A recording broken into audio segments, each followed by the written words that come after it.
సీరియల్లో సినిమాలో నటించాలనుకుంటున్నారా? అయితే వెంటనే మా యాక్టింగ్ స్కూల్లో జాయిన్ అవ్వండి.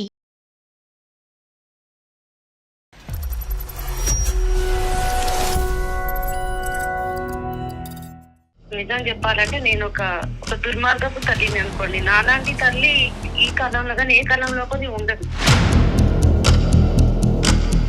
ఎంతో అహంకారంతో, డబ్బు గర్వంతో నా కన్న కొడుకును, నా పేరు బంధాన్ని దూరం చేసుకున్నాను సార్.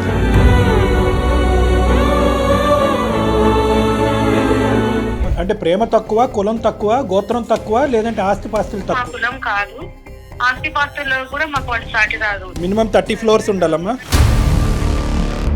మా వారు ఎంతగానో సర్ది చెప్పారు. ఆయన చెప్పే మంచి మాటలు నా చెవికి ఎక్కలేదు. అప్పుడు నా బంధాలను ఎంత దూరం చేసుకున్నానో ఇప్పుడు అర్థమవుతుంది. అదే బెంగతో, అదే బాధతో ఆయన చనిపోయారండి. మానసికమైన వేదనకు మందే లేదని నిరూపించడానికి ఆయన వెళ్ళిపోయారు. కానీ నేను వాళ్ళ ఇంట్లో కూడా రాలేదు. ఆయన శవాన్ని చూడడానికి ముట్టుకోవడానికి కూడా నేను ఒప్పుకోలేదు. ఎన్నో నేరాలు ఘోరాలు చేసిన వాళ్ళకు కూడా క్షమాపణ అనేది ఉంటుంది సార్. మీరు ఎలాగైనా చేసి వాళ్ళతో మాట్లాడి మాట్లాడించండి. అమ్మా క్షమిస్తాడు, తండ్రిని తెస్తారా, మీ భర్తను తేగలరా? దానికి నేను సమాధానం చెప్పలేదు సార్. మీ మదరు మాకు మెయిల్ చేశారండి. మా మదరా? నాకు ఎవరు లేరండి. మా నాన్నగారు చనిపోయినప్పుడే మా అమ్మగారు కూడా చనిపోయారు. ఉన్నాను రా, ఇంకా బతికే చచ్చిపోలేదు. నన్ను బతికుంటే చంపేయకు. పెళ్లి చేసుకుని నీ దగ్గరికి వచ్చినప్పుడు ఏమైంది ఆ ప్రేమ? నీ బిడ్డలాగా చూసుకున్నాను, నీ దగ్గరకు వస్తాను. నేను డబ్బు, చుట్టూ ఉన్న జనం, పరువు, ప్రతిష్ట, కులమే గుర్తొచ్చింది అప్పుడు ఆమెకి.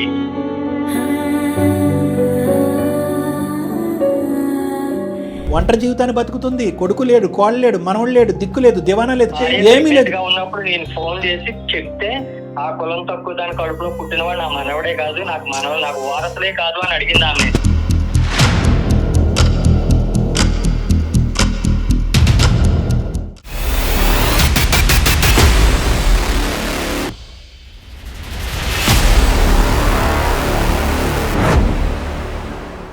సుమన్ టీవీ అందమైన జీవితం కార్యక్రమానికి స్వాగతం. ప్రస్తుతం మనతో పాటు ఉన్నారు ప్రముఖ సైకియాట్రిస్ట్ డాక్టర్ కళ్యాణ్ చక్రవర్తి గారు. డాక్టర్ గారు నమస్తే. ఇది ఒక డిఫరెంట్ స్టోరీ సార్. తల్లికి ఒక కొడుక్కి సంబంధించినటువంటి వ్యవహారం. పూర్తి డీటెయిల్స్ ఆమెను అడిగి తెలుసుకుందాం. తప్పకుండా మేడం.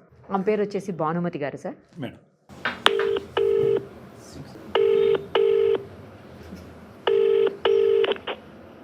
హలో. అమ్మా నమస్తే అమ్మా. భానుమతి గారు. హలో. అమ్మా భానుమతి గారేనా? అవునండి, మీరెవరు? అమ్మా నేను నిరుపమ, సుమన్ టీవీ అందమైన జీవితం కార్యక్రమం నుంచి కాల్ చేస్తున్నానమ్మా. అమ్మా చాలా సంతోషం మీరు చేసినందుకు.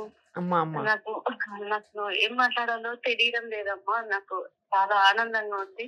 కానీ మీరు మాకు మెయిల్ పెట్టడం నిజంగా చాలా అసలు గొప్ప విషయం అమ్మా. ఎందుకంటే మెయిల్ చేయడం అనేది బాగా చదువుకున్న వాళ్ళకి, చిన్న వాళ్ళకి మాత్రమే సాధ్యం అని అనుకుంటుంటారు. బట్ మీరు పెద్దవాళ్ళు ఈ వయసులో కూడా మీరు మాకు మెయిల్ చేశారంటే ఆ ఆలోచన వచ్చింది చూడండి, దానికి బాగా అనిపిస్తుంది. ఫస్ట్ ఆఫ్ ఆల్ మనతో పాటు డాక్టర్ కళ్యాణ్ చక్రవర్తి గారు కూడా ఉన్నారు. అసలు మీ విషయం ఏంటి, ప్రాబ్లం ఏంటి చెబితే సారు నేను ఒక పరిష్కార మార్గాన్ని మీకు సూచించేటువంటి ప్రయత్నం చేస్తామమ్మా. నమస్తే సార్. నమస్తే అమ్మా. మీరు నా మీకి స్పందించి మళ్ళీ నాకు కాల్ చేసినందుకు చాలా ఆనందంగా ఉంది. మీ ప్రోగ్రామ్ నేను చూస్తుంటాను. నాకు మాట్లాడాలంటే కూడా టెన్షన్ గా అనిపిస్తుంది. అమ్మ మీరేం టెన్షన్ పడకండి, అసలు ఉన్నది ఉన్నట్టు చెప్పండి. సరే అండి. నిజం చెప్పాలంటే నేను ఒక నిర్భాగ్యపు తల్లిని, ఒక దుర్మార్గపు తల్లిని అనుకోండి. నాలాంటి తల్లి ఇక్కడ ఈ కాలంలో కానీ ఏ కాలంలో కానీ ఉండదు. అన్న బిడ్డను ఎంతో దుర్మార్గంగా నేను వెళ్ళగొట్టి వాడి పట్ల, నాకున్న ఒక్కగానొక్క కొడుకు పట్ల నేను ఎంతో దుర్మార్గంగా ప్రవర్తించాను.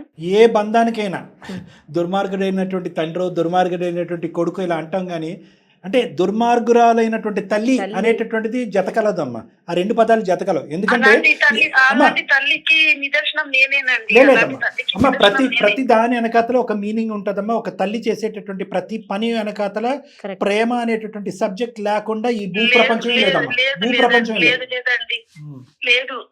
నేను ఎటువంటి ప్రేమ లేకుండా ఎంతో అహంకారంతో డబ్బు గర్వంతో నా కన్న కొడుకును నా బంధాలను నా పేరు బంధాన్ని దూరం చేసుకున్నాను సార్.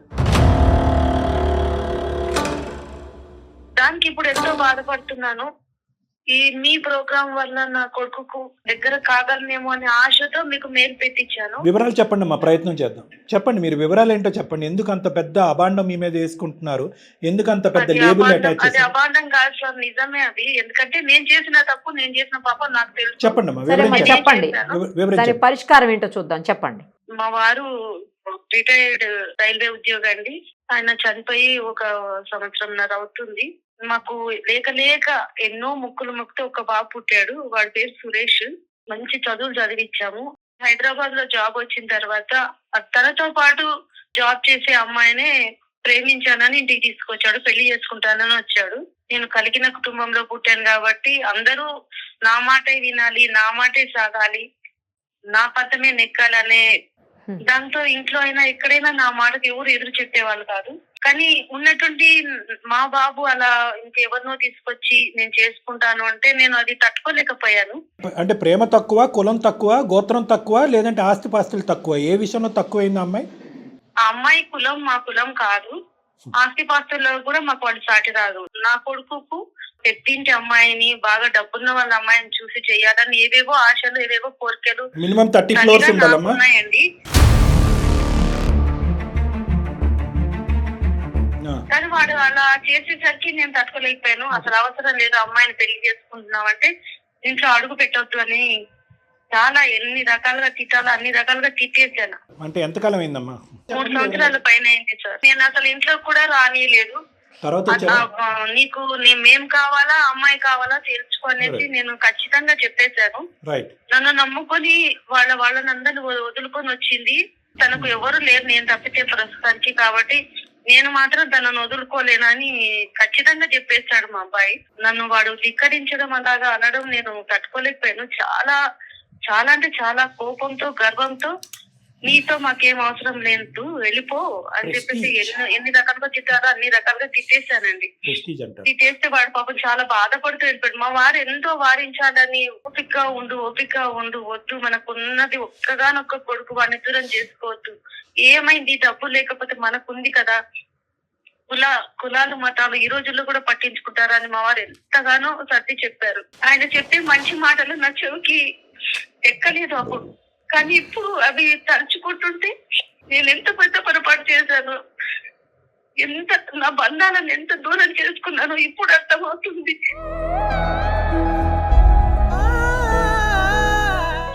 బాధపడకండి. చెప్పండి, విషయం ఏంటో చెప్పండి, బాధపడకండి. మా బాబు వెళ్ళిపోయిన తర్వాత మా వారు తట్టుకోలేకపోయారు. అదే బెంగతో, అదే బాధతో ఆయన చనిపోయారండి. ఎన్ని రకాలుగా ఎంత ట్రీట్మెంట్ ఇప్పించినా ఆయన కోలుకోలేకపోయారు. మానసికమైన బాధకు, మానసికమైన వేదనకు మందే నిరూపించడానికి ఆయన వెళ్ళిపోయారు. అతను చనిపోయి ఇప్పుడు 1.5 year అయిందమ్మా. అవునండి. అప్పటి నుంచి మీరు ఒంటరిగానే ఉంటున్నారా? అవునండి, పని వాళ్ళు ఉన్నారు కానీ సొంత వాళ్ళు కాదు కదండి ఎవరికి. నా డబ్బు కోసము రాబందులా కూర్చున్న బంధువులు ఉన్నారు, అందరు ఉన్నారు, కానీ నా రక్త సంబంధం అనే వాళ్ళు లేరు. నా కొడుకుతో ఉండాలని ఉంది. వాడికి ఒక బాబు పుట్టాడంట, నా వారసుడు, వాడిని చూసుకోవాలని ఉంది. కానీ ఏ రకంగా ప్రయత్నించినా వాడు నాతో మాట్లాడడం లేదు. నన్ను కలవడానికి కానీ, నా మొహం చూడడానికి కానీ, అసలు నా పేరు తెలవడానికి కూడా ఇష్టపడడం లేదు. ఎంత మందితో ఎన్ని రకాలుగా చెప్పించినా వాడు వినట్లేదు. తండ్రి చనిపోయిన తర్వాత వచ్చాడమ్మా కార్యక్రమాలు అవి చేయడానికి? మా వారు చనిపోయినప్పుడు వచ్చారండి. అందుకే చెప్తున్నాను నేను పాపిష్టి తల్లినని. వచ్చాడు చూడండి, కానీ నేను వాడిని ఇంట్లో కూడా రాలేదు. ఆయన శవాన్ని చూడడానికి కానీ ముట్టుకోవడానికి కూడా నేను ఒప్పుకోలేదు. Too much. You have no right to do that. మీకు అసలు హక్కే లేదు అలా చేయటానికి. అది ఇప్పుడు నాకు అర్థం అవుతుంది, అప్పుడు నాకు అర్థం కాలేదు. ఇప్పుడు ఈ ఒంటరితనంలో మా వారు చనిపోయిన తర్వాత ఒక్కొక్కటి నాకు అర్థం అవుతుంది. బంధువులు గాని ఎవరు గాని వాళ్ళ ప్రవర్తనలు, వాళ్ళ మాటలన్నీ వింటున్న తర్వాత నాకు ఇప్పుడు అర్థం అవుతుంది. నాకు ఇప్పుడు నా బిడ్డతో కలిసి ఉండాలని ఉంది సార్. మీరు ఎలాగైనా చేసి వాళ్ళతో మాట్లాడి మాట్లాడించండి.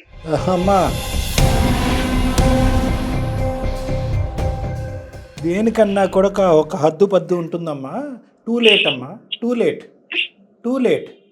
ఈ రోజు ఒక్కసారి ఇప్పుడు ఎన్నో నేరాలు ఘోరాలు చేసిన వాళ్ళకు కూడా క్షమాపణ అనేది ఉంటుంది సార్. నేను కన్న తల్లిని, నేను క్షమించమని అడుగుతున్నాను. ఒక్కసారి కన్న తల్లి అని వాడు నేను పెద్దదాన్నైనా బుద్ధిలో చిన్నదాన్ని అయిపోయాను, కానీ వాటైనా ఒక పెద్ద మనసు చేసుకుని ఈ కన్న తల్లిని క్షమించమని చెప్పండి సార్. అమ్మ క్షమిస్తాడు. తండ్రిని తెస్తారా, మీ భర్తను తేగలరా? దానికి నేను సమాధానం చెప్పలేను సార్. వెల్ పశ్చాత్తాపడుతున్నాను. పశ్చాత్తాపానికి మించిన శిక్ష లేదు అని అంటారు. నన్ను ఏం చేయమన్నా నేను చేస్తాను. వాడి కాళ్ళు పట్టుకొని క్షమించమని అడగమన్నా అడుగుతాను సార్. నేను వద్దమ్మా ప్లీజ్, దయచేసి ఆ తల్లి అనేటటువంటి పేరుకి, ఆ బిరుదుకి ఈరోజు మీరు ఇంకా దిగజార్చే ప్రయత్నం చేయొద్దు. మీ కొడుకు కాలు మీరు పట్టుకోవటం ఏంటమ్మా? ఇంకా ఆయుష్ తగ్గాలి ఆ బిడ్డది. నేను అనేది ఏంటంటే at the end of the day నేను తప్పు చేశానా, నేరం చేశానా, ఘోరం చేశానా అనే సబ్జెక్ట్ కాదు. ఎన్నో ఘోరాలు చేస్తున్నటువంటి పరిస్థితుల్ని మీరు సద్మనుగు చేసి ఒక పరిష్కార మార్గం చూపెట్టారు సార్. మీరు ఇది అది అని మీరు అంటున్నారు కదా. దేనికైనా కూడా ఒక హద్దు పద్దు అనేటువంటిదమ్మా. అదే ముఖ్యమైనటువంటి అంశం మనస్సు. ఈరోజు మీ అబ్బాయి మనసు గాయపడింది. ఈరోజు గట్టిగా మాట్లాడితే ఈరోజు ఆ అబ్బాయి తప్పు చేసింది ఏంటమ్మా? ప్రేమించడం తప్ప? సరే ప్రేమించాడు, ఒకరోజు క్షమించరు, 2 రోజులు క్షమించరు, 3 రోజులు క్షమించరు, జీవితాంతం క్షమించకుండా బయటపెట్టి ఈరోజు మీ భర్త గారు కానీ మీ పక్కన ఉంటే కనుక మీ అబ్బాయి కావాలని మీరు మాకు ఫోన్ చేసి ఉండేవారా? మీ అబ్బాయి ఎప్పుడైతే ఇంట్లోంచి వెళ్ళిపోయాడో, మా అబ్బాయి నా మాట వినట్లేదండి, నన్ను పట్టించుకోవట్లేదండి, నాకున్న ఒక్క కొడుకు లేక కన్నటువంటి నా కొడుకు నా వైపు కన్నెత్తు కూడా చూడట్లేదు, ఒక మాట కూడా మాట్లాడట్లేదు అని చెప్పి మీ భర్త గారు ఉన్నప్పుడు ఎప్పుడూ కూడా మీరు మాకు ఫోన్ చేయలేదు. దానికి సంబంధించిన అంశానికి ఆ పరిష్కార మార్గం మీరు చూడలేదు. ఎప్పుడైతే కనుక ఒంటరితనం, నో మేడం, భానుమతి గారు వినండి, నా మాట వినండి. మీ మాట నాకు పూర్తిగా అర్థమైంది మేడం. ఒక తల్లిగా మీ మీద నాకు పూర్తి గౌరవం ఉన్నా కూడా ఒక మనిషిగా మీరు చేసినటువంటి తప్పిదం మీద నాకు చాలా కోపం ఉంది. మీ అబ్బాయి మనసు ఎలా రగిలిపోతుందో, ఎలా బాధపడుతుందో, ఎందుకంటే పరోక్షంగా మీ అబ్బాయి కూడా మీ భర్త యొక్క మరణానికి ఒక కారణం అయ్యాడు అనే బాధతో కూడా అబ్బాయి ఉండుంటాడు. ఇప్పుడు నేను ఒకటే అన్నాను, ఈరోజు మా దగ్గర రావటం గురించి ప్రధానమైన కారణం ఎందుకు వచ్చారమ్మా? ఒంటరితనమైన క్యాన్సర్ని మీరు భరించలేక మీరు మా దగ్గరకు వచ్చారు. ఒక మనిషికి అహంకారం తగ్గాలి అంటే మనుషులు చచ్చిపోవాలి అంటే కనుక తప్పమ్మా. ఒక మనిషికి అహంకారం తగ్గాలి అంటే కనుక ఒంటరితనానికి బానిస అవ్వాలి. ఒంటరితనం చెవి చూస్తేనే ఆ మనిషికి ఒక కనువిప్పు వస్తుంది అంటే కనుక మానవత్వం లేనట్టేనమ్మా. ఒక తల్లి కొడుకుల్ని కలిపేటటువంటి ఉద్దేశం మాకున్నా కూడా, అలా కలపాలి అనేటటువంటి బలమైన దృక్పథం మాకున్నా కూడా, తల్లి కొడుకులు ప్రపంచంలో ఏ బంధం అయినా తెగిపోవచ్చు, కానీ తల్లి కొడుకుల బంధం తెక్కకూడదు అనేటటువంటి వాదన వినిపించేటటువంటి వ్యక్తిత్వాలు మాకున్నా కూడా, ఇది మితిమీరినటువంటి మీరే పదే మీకు ఆ ముద్ర వేసుకుంటున్నారు చూడండి. అహంకారం, కులపిచ్చి అన్ని చచ్చిన పామును ఇంకా చంపకండి సార్. నాకు ఒక క్షమాపణ అనేది ఉండదా? ఎవరు చచ్చిపోయారమ్మా? ఏ పాము చచ్చిపోయింది? ఒక్కసారి నన్ను కూడా ఒక బిడ్డలాగా చూసుకుని, నేను కూడా తప్పు చేశాను, ఒక దెబ్బ కొట్టి మళ్ళీ దగ్గరికి తీసుకుంటారు కదా. ఒక్కసారి మీ అబ్బాయి స్థానంలో మిమ్మల్ని నిలబడి చూడండి. హౌ ఇంపాసిబుల్ దిస్ ఈస్ అని చెప్పడం గురించే. మీరు పుణ్యమే కారం అనండి, చచ్చిన పాన్ని మళ్ళీ కొట్టి చంపుతారని అనండి. మీరు అడిగేటటువంటి కోరిక ఎంత కష్టసాధ్యం, ఎంత ఇబ్బందికరమైనటువంటిది. ఆ అబ్బాయిని ఈరోజు మీతో కలిపి ఆ అబ్బాయిని సుఖపెడుతున్నామా, బాధ పెడుతున్నామా అనేటటువంటిది కూడా తెలియనటువంటి సందిగ్ధ పరిస్థితి ఇది. ఒక ప్రయత్నం అయితే చేద్దాం మన తరపు నుంచి. వాడు ఏమన్నా ఏం చేయమన్నా చేస్తాను సార్. నేను ఎటువంటి శిక్ష విధించినా భరించడానికి సిద్ధంగా ఉన్నాను. కానీ ఒక్కసారి నాతో మనసు విప్పి మాట్లాడమనండి, అంతే నేను కోరుకునేది. నా పిల్లలతో నేను నా మనవణ్ణి చూసుకోవాలని, నా కొడుకుతో నా కోడలతో కలిసి ఉండాలని ఉంది. ఇది నేను స్వార్థంతో చేస్తున్నది కాదు సార్. ఇప్పుడు అంతకుముందు అహంకారంతో చేశాను, కానీ ఇప్పుడు ఈ మాటలు మాత్రం స్వార్థంగా. కనీసం ఒక్కసారి నా కళ్ళతో చూసుకుంటాను. వాళ్ళ దగ్గరికి ఇది అంత సింపుల్ జాబ్ కాదు. ఎందుకంటే కొన్ని కీలకమైన క్లిష్టమైనటువంటి ప్రశ్నలు మీ అబ్బాయి మిమ్మల్ని సంధిస్తాడు మీ మీద. అందులో ముఖ్యంగా ఏంటంటే, ఏమన్నా నాన్న చచ్చిపోయిన తర్వాత కూడా నువ్వు నా దగ్గర రాలేదు, ఇప్పుడు వంశోద్ధారకుడు వారసుడు వచ్చాడు రానివ్వలేదు, ఇప్పుడు వారసుడు వంశోద్ధారకుడు రాగానే గుర్తొచ్చాడు, అప్పుడు మనవడిని ఎత్తుకోవాలన్నా నీ ఉద్దేశం, నేను అవసరం లేదా అని కూడా అడుగుతాడు. ఇలాంటి భయంకరమైనటువంటి, చేదైనటువంటి, బాధాకరమైనటువంటి, దిగమింగుకోలేనటువంటి ప్రశ్నలతో మీ అబ్బాయి మీ ఎదుర్కొంటూ వస్తాడు. ఆ ప్రశ్నలు భరించడానికి, ఆ సమాధానాలు చెప్పడానికి మీరు రెడీ అంటే మేము రెడీ. చెప్తున్నారు సార్, వాడు ఎటువంటి మాటలు అన్నా, ఏం తిట్టినా, ఏ శిక్ష వేసినా సిద్ధంగా ఉన్నాను సార్. ఓకే మేడం, మాట్లాడదాం సార్ ఒకసారి. తప్పకుండా. అమ్మ నంబర్ ఇస్తారా లేకపోతే మీరు కలుపుతారా? ఎట్లా నంబర్ ఇస్తాను, మీరే చేయండి. నేను చేస్తే, నేను మాట్లాడితే వాడు ఎత్తాడు నా ఫోన్. సరే అమ్మా.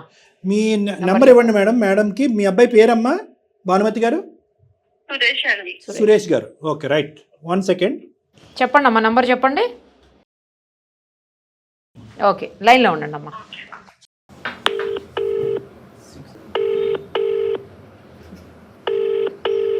హలో, సురేష్ గారేనా అండి? అవునండి, చెప్పండి. ఎవరు? నేను నిరుపమ, సుమన్ టీవీ నుంచి మాట్లాడుతున్నానండి, అందమైన జీవితం కార్యక్రమం నుంచి. నాకెందుకు కాల్ చేశారు మేడం? మీ మదరు మాకు మెయిల్ చేశారండి, భానుమతి గారు. మా మదరా? ఆ, నాకు ఎవరు లేరండి. మా నాన్నగారు చనిపోయినప్పుడే, మా అమ్మగారు కూడా చనిపోయినప్పుడే. నాకు ఎవరు లేరండి, నా వైఫ్ నేను అంతే. సురేష్ గారు, మీ మదర్ కూడా లైన్లోనే ఉన్నారు, దయచేసి అలా మాట్లాడకండి. అయ్యో, అలాంటి వాళ్ళు ఎవరు లేరే మేడం నాకు. ఆవిడ కూడా లైన్లోనే ఉన్నారండి, ఒక్కసారి మనతో పాటు. నేనున్నాను రా, ఇంకా బతికే చచ్చిపోలేదు. నన్ను పట్టుకుంటే నన్ను చంపేయకు. నీకు డబ్బు ఉంది, కులం ఉంది, నీ చుట్టుపక్కల వాళ్ళు ఉన్నారు, వాళ్ళే ఉన్నారు కదా. నేనెందుకు నీకు? నీకు కొడుకు వద్దు, కోడలొద్దు, మనవడొద్దు. నీకు డబ్బు ఉంది కదా, నీ డబ్బుతోనే పడుతు.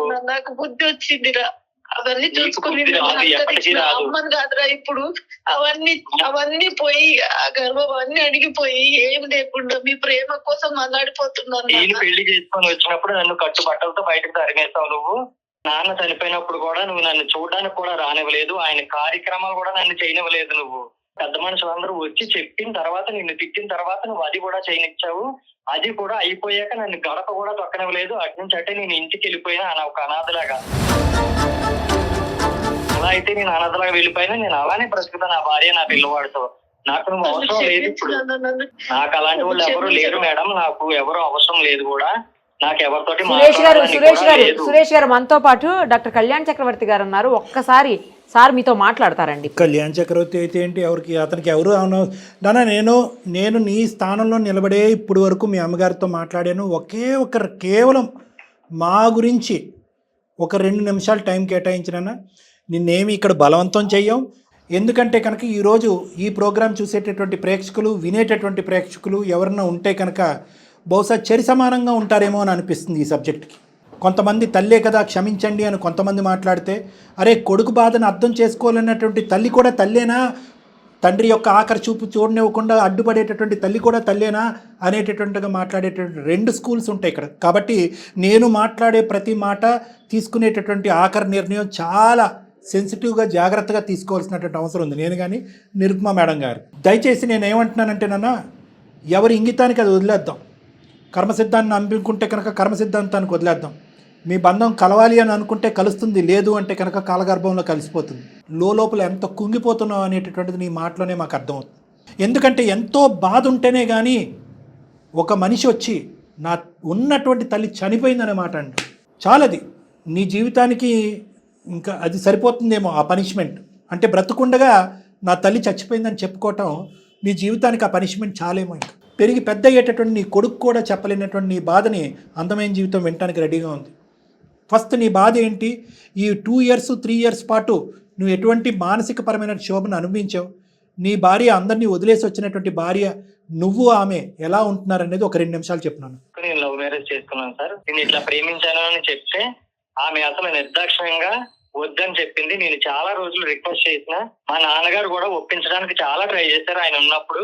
అసలు ఎవరి మాట వినలేదు ఆమె. అప్పుడు ఆమెకి డబ్బు, నా గర్వం, డబ్బు, చుట్టూ ఉన్న జనం, పరువు, ప్రతిష్ట, కులమే గుర్తొచ్చింది అప్పుడు ఆమెకి. నేను బయటకు వెళ్ళిపోయి పెళ్లి చేసుకుని వచ్చిన తర్వాత ఇంటికి వెళ్తే నిర్దాక్షిణ్యంగా కట్టు బట్టలతో మా ఇద్దరిని మెడగట్టి బయటికి గంటేసింది. సరే, మేము హైదరాబాద్ వచ్చి ఏదో చదువుకున్నాము, వాళ్ళే చదివించారు కనుక మేము చదువుకున్నా, మంచి పొజిషన్ లో ఉన్నాయి, హ్యాపీయే. తల్లి తండ్రి లేదన్న ఒక బాధ తప్ప నా భార్య నన్ను చాలా బాగా చూసుకుంటుంది, మా అమ్మలాగా చూసుకుంటుంది. నాన్నగారు చనిపోయినప్పుడు కూడా నేను ఎంతో బ్రతిమాలిన.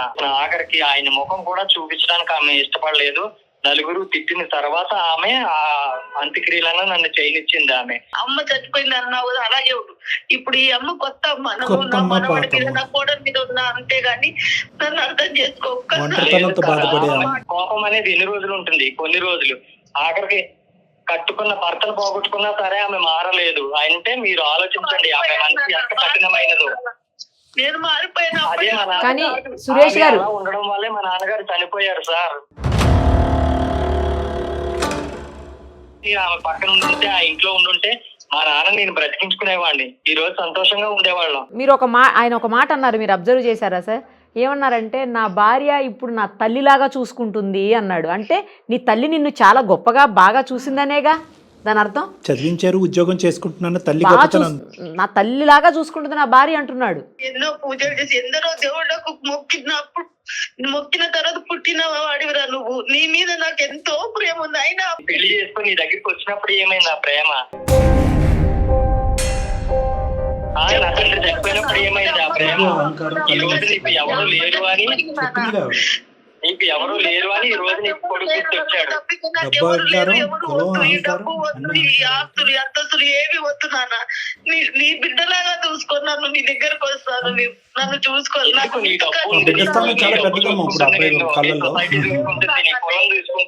కోడలు నా మనవడు వీళ్ళందరితో కలిసి నేను ఉండాలి. తన ఫ్యామిలీని అంతని వదిలేసుకుని మనల్ని నమ్ముకొని వచ్చింది నాతో పాటు. తనని ఎన్ని మాటలు అన్నావు, తన పొలం గురించి ఎన్ని తిట్టావు. సరే సురేష్ అమ్మా ఒక్క నిమిషం. ఈరోజు ఈ పదాలు ఎంతవరకు ఉపయోగపడతాయి నాకైతే తెలియదమ్మా. నా తప్పు నేను తెలుసుకున్నాను, నా కళ్ళు తెరుచుకున్నాయి, అహంకారంతో నా కళ్ళు మూసుకుపోయినాయి, కులపిచ్చితో నా కళ్ళు మూసుకుపోయినాయి, డబ్బుండే అహంకారంతో కళ్ళు మూసుకుపోయినాయి, ఇప్పుడు ఆ కళ్ళు తెరుచుకున్నాయి. నన్ను నీ కూతురులా చూసుకో, నన్ను నీ కొడుకు స్థానంలో పెట్టి చూసుకో, ఇలాంటివి ఐ మీన్ టు సే ఒక తల్లిగా మీ బాధ మీరు చెప్పుకుంటున్నారు. మీరు ఒక 10 గంటలు మాట్లాడితే ఈ బాధ గురించి ఆ అబ్బాయి ఒక 18 గంటలు మాట్లాడతాడు. కానీ ఇక్కడ ఉండేటటువంటి సబ్జెక్ట్ ఏంటంటే కనుక మీ యొక్క పరిస్థితిని ఇక్కడ వివరించుకుంటూ ఆ అబ్బాయి సానుభూతి కోరుకోవటం అనేది వచ్చే పరిస్థితిలో లేదు. ఎందుకంటే కనుక ఆ అబ్బాయి ఈ లోతు వరకు అంటే ఇక్కడి వరకు ఆ అబ్బాయికి కోపంతో రగిలిపోతున్నాడు, బాధతో రగిలిపోతున్నాడు. కోపం అనే పదం కరెక్ట్ కాదేమో, బాధ. ఎందుకంటే కోపం పడితే కనుక ఈ పాటకు మళ్ళీ ఏ గడప నుంచి అయితే వదిలేళ్ళాడో అదే గడప మీద తొక్కి ఎవరమ్మా నువ్వు అని చెప్పి నేను నిలదీసేవాడు. లేదంటే తండ్రి చనిపోయిన తర్వాత నా షేర్ ఆఫ్ ఆస్తి ఏది అనేటటువంటి అడిగుండేవాడు. ఆ అబ్బాయి ఇక్కడ తల్లిదండ్రులను ఇద్దరిని మర్చిపోవటమే కాదు, బ్రతుకున్న తల్లిని మానసికంగా చంపుకోవటమే కాదు, నువ్వు ఇచ్చేటటువంటి చిల్లు గవ్వ కూడా నాకు అక్కర్లేదు అనే డెసిషన్కి వచ్చి ఆ అబ్బాయి బతుకుతున్నాడు. కాబట్టి ఈరోజు మీ పరిస్థితి ఏంటి, మీరు ఎంత భయంకరంగా ఉందనేది చెప్పవలసినటువంటి బాధ్యత మీద ఉంది. చెప్పుకునేటటువంటి నాదుడు ఇప్పుడు కనిపించేటప్పటికి ఇంతకాలం బట్టి ఆ బాధ చెప్పుకోలేక అదే బాధ ఆ అబ్బాయికి కూడా ఉంది. మీరు ఫోన్ ఎత్తగానే ఆ అబ్బాయిని మొదట అడగవలసినటువంటిది ఏంటంటే, నాన్న నీకు తండ్రి ఆఖరి చూపు లేకుండా చేశాను, తల్లి బతుకున్నా కూడా లేనటువంటి పరిస్థితిలో చూశాను, నువ్వు ప్రేమించి పెళ్లి చేసుకున్నట్టు నీ భార్య ఎదురుగుంటా నీ పరువు ఆ అమ్మాయి పరువు తీశాను. నువ్వు ఎంత బాధపడ్డావు నాన్న, నీ పరిస్థితి ఎలా ఉంది నాన్న, నీ ఆరోగ్యం ఎలా ఉంది, నీ యోగక్షేమాలు ఎలా ఉన్నాయి? ఫస్ట్ ఒక తల్లిగా అడగవలసినటువంటి ప్రశ్న ఇది. మళ్ళీ నన్నే అంటారేంటి డాక్టర్ గారు? వినండమ్మా, నో భానుమతి గారు వినండి. నో పెట్టడమ్మా, మేము ఉన్నాం, బ్యాక్గ్రౌండ్లో మేము ఉన్నాం. మిమ్మల్ని ఇద్దరిని కలపాలి అనేటటువంటి ముఖ్య ఉద్దేశంతోనే మేము ఇక్కడ కూర్చున్నాం, కలపాలి. నేను చెప్పేది ఏంటంటే, ఇక్కడ కూడా నా బాధ ఏంటో తెలుసా, ఇక్కడ కూడా నేను ఒంటరిదాన్ని అయిపోయాను, ఇప్పుడు వరకు కళ్ళు మూసుకున్నాను, ఇప్పుడు కళ్ళు తెరిచాను, ఇప్పుడు నాకు నీ కొడుకు కావాలి, నీ భార్య కావాలి, నువ్వు కావాలంటే మళ్ళీ చుట్టూ తిరిగి ప్రపంచం అంతా తిరిగినా కూడా గుండ్రంగానే ఉంటుంది అన్నట్టుగా ఇక్కడ మళ్ళీ స్వార్థం కనిపించట్లేదా మేడం? మళ్ళీ నేను అలా అంటే మళ్ళీ పుణ్యమే కారం జల్లేరు, చచ్చిన పవన్ కొడుతున్నారు అంటారు. ఇక్కడ నాకు కావాల్సింది ఏంటంటే, ద బాల్ ఈజ్ ఎంటైర్లీ, చాలా దురదృష్టకరమైనటువంటి పరిస్థితి ఇది. బాల్ నీ కోర్టులో ఉందమ్మా అనేటటువంటి పరిస్థితి బదులు బంతి నీ కొడుకు కోర్టులో ఉంది అని చెప్పుకునేటటువంటి ఒక దురదృష్టకరమైనటువంటి, నాకు చాలా సందిగ్ధంతో కూడినటువంటి ఒక చిక్కుముడి సమస్య. నిరుపమ మేడం గారు క్షుణ్ణంగా జల్లెడి పట్టి ఎతికి పట్టినటువంటి ఈ కేసు.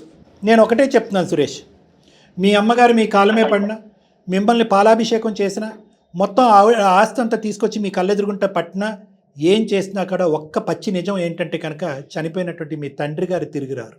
ఇదొక్కటే అన్నిటికంటే, ఈ మొత్తం ఎపిసోడ్లో అన్నిటికంటే, ఎందుకంటే కనుక అతను చనిపోవటానికి కారణం నేనే అని ఆవిడ అంది మేడం, నేనే అని ఆవిడ అంది. నా దృష్టిలో అతను కూడా, ఇతను న్యాచురల్లీ అంటే ఇప్పుడు తల్లి రానివ్వలేదు, ఇంటికి వచ్చినటువంటి కోడలకు అవమానం జరుగుతుంది. అసలు చనిపోయినప్పుడు కూడా రానివ్వలేదు అంటే ఆమె మనసు ఎంత కఠినమైందో అసలు మీరు ఒకసారి ఆలోచించండి. No, no. ఆమె సురేష్ గారు, ఒక్కగాని ఒక కొడుకుని, ఆమెకి ఇంకా 2-3 కొడుకులు కూడా లేరు, కూతుర్లు లేరు. నేను ఒక్కగాని Yeah, point noted. దగ్గర ఆమె ఇంకెంత తిరిగి ఆ పిండి రుబ్బినా కూడా ఆవిడని ఇంకొక గంట 2 గంటల పాటు ఏడిపించడమే తప్ప ఇక్కడ మీరు తప్పించి నేను ఉపయోగం సాధించేటటువంటిది ఏమీ లేదు. నెక్స్ట్ ఏంటి అనే పదం మీకు నచ్చకపోవచ్చు, కానీ మేము మాట్లాడతాం, ఒక 2 నిమిషాలు వినండి. నెక్స్ట్ ఏంటి అంటే కనుక ఆవిడ అక్కడే ఉంటుంది, మేము ఇక్కడే ఉంటానని మీరు చాలా ఈజీగా చెప్పి ఒక 2 సెకండ్లో ఫోన్ పెట్టేయచ్చు. కానీ ఈరోజు ఆవిడ తప్పు తెలుసుకుంది, ఆవిడ పశ్చాత్తాపం పొందుతుంది. ఈ వయసులో ఆవిడికి ఒంటరితనం అంటే ఏంటో తెలిసింది.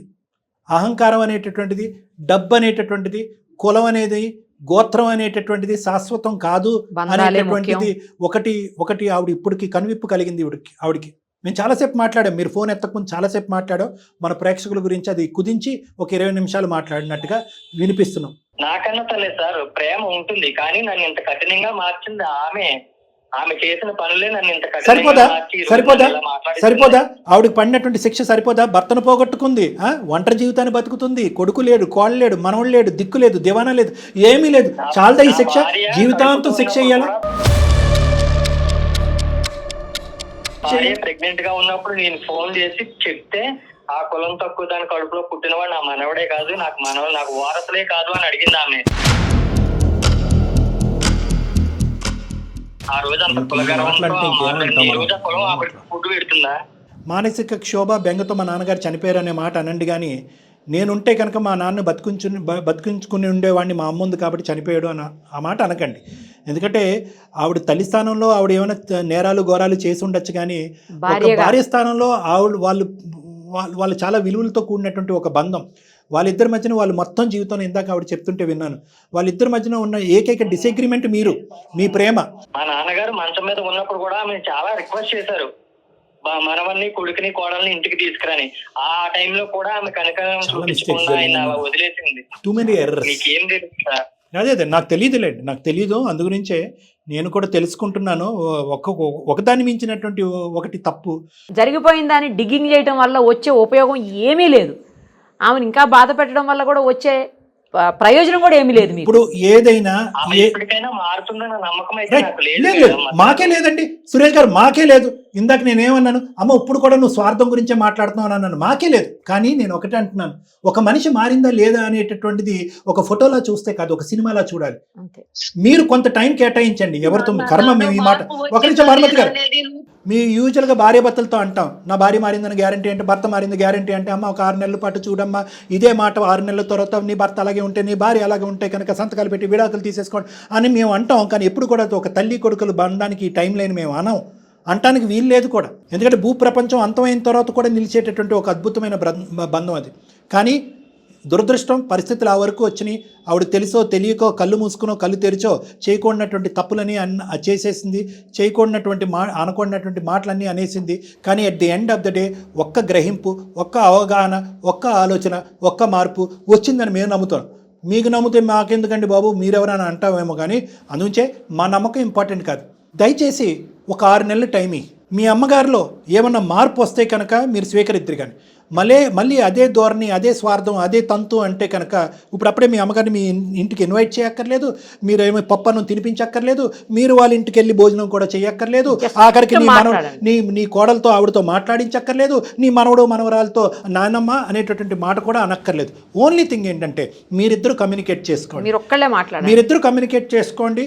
గతం తవ్వకండి. గతాన్ని ఎంతవరకు అయితే కక్కుకోవాలో మీరిద్దరు ఒకరి మీద ఒకరు కక్కేసుకున్నారు. పోయినటువంటి వ్యక్తిని మనం తిరిగి రాలేము అనేటటువంటి అంశం ఉంది.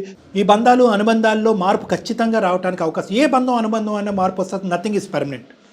ఇదంతా నీ మీద డిపెండ్ అయి ఉంటుంది. ఇందాక నేను అన్నాను కదా, ball is in your court. నువ్వు చాలా పెద్ద మనసు, ఇంత పెద్ద చాలా పెద్ద మనసు చేసుకుని ఒక చాలా అద్భుతమైనటువంటి క్షమాగుణంతో ముందుకొచ్చి నా అనేటటువంటి నా తల్లి, ఎందుకంటే ఆవిడ చేసినటువంటిది తప్పుదనం కంటే నువ్వు ఈ స్థాయిలో ఉండటానికి, ఇక్కడ ఉండటానికి ఆవిడ ఎన్నో త్యాగాలు చేసింది. దీని ముందు ఆ త్యాగాలన్నీ కనిపించకుండా పోవచ్చు. ఆవిడ చేసిన తప్పుల ముందు ఎన్నో త్యాగాలు చేసింది. నిన్ను కని పెంచింది, ఒక స్థాయికి తీసుకొచ్చింది. ఎన్నో పూజలు చేస్తే కానీ నువ్వు పుట్టావు అనేటటువంటి మాట ఆవిడ అంది, నువ్వు అంది. కాబట్టి నేను ఏమంటున్నానంటే ఒకే ఒక్క అవకాశం ఇమీడియట్గా అక్కర్లేదు. 6 నెలల తర్వాత మా అమ్మలో అసలు సిసలైనటువంటి మార్పు వచ్చింది, లేట్ అయినా కూడా ఒక రియలైజేషన్ అనేటటువంటి వచ్చిందని అని అనిపించింది. మీరు నమ్మితే మీరు నమ్మితే, మీరు మీ తల్లిని మీ తల్లిగా స్వీకరించగలిగితే, అప్పుడు నెక్స్ట్ ఇన్ లైన్ మీ వైఫ్కి ఒక కోడలు, ఆవిడ ఒక అత్తగారిలాగా ఇంట్రడ్యూస్ చేయండి. నీ మనవడో మనవరాలకో ఆ అమ్మమ్మ నాయనమ్మ అని చెప్పి ఇంట్రడ్యూస్ చేయండి. ఒక్కసారి అమ్మ బాధ అర్థం చేసుకో. నాకైతే నీ మీద నమ్మకం కలగట్లేదు, కానీ సార్ వాళ్ళు చెప్పారు, సార్ మేడం చెప్పారు గనక నేను ఏమైనా ఆలోచించగలను. కానీ నువ్వు మారేవని నాకు పూర్తిగా అనిపిస్తేనే నేను ఏ నిర్ణయం అయినా తీసుకోగలను. ఇప్పటి వరకు నన్ను నీ తర్వాత నా తల్లిలా చూస్తుంది కనుక నా భార్య ఇష్టం కూడా నాకు కావాలి. నా భార్యను కరెక్ట్ కనుక్కొని చెప్పాడు. అసలు పూర్తిగా నమ్మకం కలిగితే నేను ఖచ్చితంగా యాక్సెప్ట్ చేస్తాను. టైమింగ్ అన్న, నేను అనేది ఏంటంటే ఒక్క నిమిషం అన్న, కోడల్ని కూడా అడిగే నిర్ణయం తీసుకో. నీ భార్యకి మీ అమ్మగారు అన్నటువంటి రకరకాల మాటలు ఇవన్నీ గుర్తుండొచ్చు, కానీ ఈ బంధం యొక్క విలువ ఏంటి, ఈ మీ అమ్మగారు నీకు చేసిన త్యాగం ఏంటి, చేసినటువంటి తప్పు ఏంటి అనేటటువంటిది ట్రాన్స్పరెంట్గా క్లియర్ కట్గా చూడగలిగేటటువంటి ఏకైక వ్యక్తి మీరొక్కలే. కాబట్టి సురేష్, నేనేమంటున్నానంటే అల్టిమేట్ డెసిషన్ ఈజ్ యువర్స్. మీరు కళ్ళు మూసుకుని మీ గుండెల మీద చేసుకుని మీరు ఒక్కసారి ఆలోచించుకోండి. టైం ఇవ్వండి, 1 2 కాదు 6 నెలల పాటు టైం ఇవ్వండి. దగ్గర నుంచి మీ అమ్మగారిని అబ్జర్వ్ చేయండి, ఫోన్లో మాట్లాడండి, ఆవిడ చెప్పేటటువంటి మాటలు ఆలకించండి. నమ్మకం వచ్చిన రోజు డెసిషన్ తీసుకోండి. తర్వాత ఎలా కలిసి ఉండాలా లేదా అనేది అది ఆటోమేటిక్గా నడుస్తుంది, ఇంక మేము చెప్పక్కర్లేదు. నాకు మా అమ్మని దూరం చేసుకోవాలని కానీ మా అమ్మని ఇది చేయాలని కానీ నాకేమీ కోపం లేదు మేడం. నాకు బాధ, ఆమె చేసిన వాటికి నాకు బాధ అంతే. ఆమె పూర్తిగా మారిపోతే మా అమ్మని మా అమ్మలాగా చూసుకుంటాను మేడం. నాకు అలాంటిది ఏం లేదు. ఆమె మారాలి ఫస్ట్. Very good, super. అసలు మీరు సురేష్ గారు అమ్మా వాడి పిలుపు కోసం ఎదురు చూస్తూ ఉంటాను. నాలో మార్పు ఎలా ఉందో చూస్తాడు వాడే, అప్పుడు వాడే నన్ను దగ్గర తీసుకుంటాడని ఎంతో ఆశతో నమ్మకంతో ఎదురు చూస్తుంటాను వాడి కోసం. ఓకేనమ్మా, వెరీ గుడ్, సూపర్ అమ్మా. Thank you very much. Right అమ్మా, థ్యాంక్ యూ మేడం. కానీ అసలు అతని మనసు బలంగా గాయపడింది సార్, అందులో డౌట్ లేదు. ఇంకోటి ఏంటంటే తల్లి అనేటటువంటి ఒక బంధం మీద ఇన్ని మచ్చలు పట్టడం అనేది, ఒకేసారి ఇన్ని మచ్చలు పట్టడం అనేది, ఒక మచ్చ మనం తుడుస్తుంటే అబ్బాయి ఇంకో మచ్చ చూపిస్తున్నాడు. తండ్రి చనిపోవటం, లేదంటే కోడలను అంటాము, కులం మీద మాట్లాడటము, ఇవన్నీ కూడా ఇన్ని మచ్చలు వచ్చేటప్పటికి ఏంటంటే మనకు ఒక సందిగ్ధ పరిస్థితి వచ్చింది. ఒక తల్లి అనే ప్రేమని, ఆ బంధాన్ని కాపాడాలి. ఇంకో పక్క నుంచి ఏంటంటే ఈవిని క్రూరంగా చూపెట్టకుండా ఆ అబ్బాయికి ఏ యాంగిల్లో చూపెట్టాలో ఆ యాంగిల్లో చూపెడితేనే ఆ అబ్బాయి మనసు కరుగుతుంది. బహుశా ఏంటంటే ఈరోజు ఆవిడ ఈమెయిల్ పంపించి ఆనందించలేదు, ఈ ప్రాబ్లంకి చెప్పుకోవటానికి ఒక వేదికను కల్పించినందుకు ఆ అబ్బాయి హ్యాపీగా ఫీల్ అవుతాడు. లేదంటే 2 సెకండ్లో ఫోన్ పెట్టేసి ఉండేవాడు అబ్బాయి. హీఈస్ హ్యాపీ దట్ ఇప్పటికైనా ఒక మార్పుతో కూడినటువంటి, ఎందుకంటే ఏ కొడుకు ఒక తల్లిని ఆ స్థానంలో పెట్టి ఆస్వాదించి బ్రతకగలడు మేడం? అనుక్షణం గుచ్చేదు. ఇప్పుడు భార్యాభర్తలు వాళ్ళు హ్యాపీగా ఉన్నారు కాబట్టి సరిపోతుంది. ఏమైనా డిఫరెన్స్ వచ్చింది అనుకోండి, ఆ అమ్మాయి అనదు మీ అమ్మ అంతే నువ్వు అంతే అనేది. సో అతను ఒక సొల్యూషన్ ఎతుకుతున్నాడు. ఒక మార్పుతో కూడినటువంటి ఒక తల్లితో వెతికాడు. ఆఖరికి ఆ మార్పు ఈ రోజు కనిపించినట్టే కనిపించింది మనకి. చూద్దాం. Thank you so much.